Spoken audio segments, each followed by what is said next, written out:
శ్రీశైలం దేవస్థానం online వెబ్సైట్లో సాంకేతిక సమస్యలు తలెత్తడంతో భక్తులు ఆందోళనకు గురయ్యారు.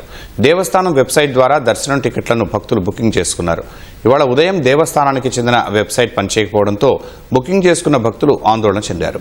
3 గంటల తర్వాత సమస్య పరిష్కారం కావడంతో యథావిధిగా వెబ్సైట్లో టికెట్ల బుకింగ్ జరుగుతోంది. సాంకేతిక ఇబ్బందుల కారణంగా వెబ్సైట్ పనిచేయలేదని అధికారులు తెలిపారు.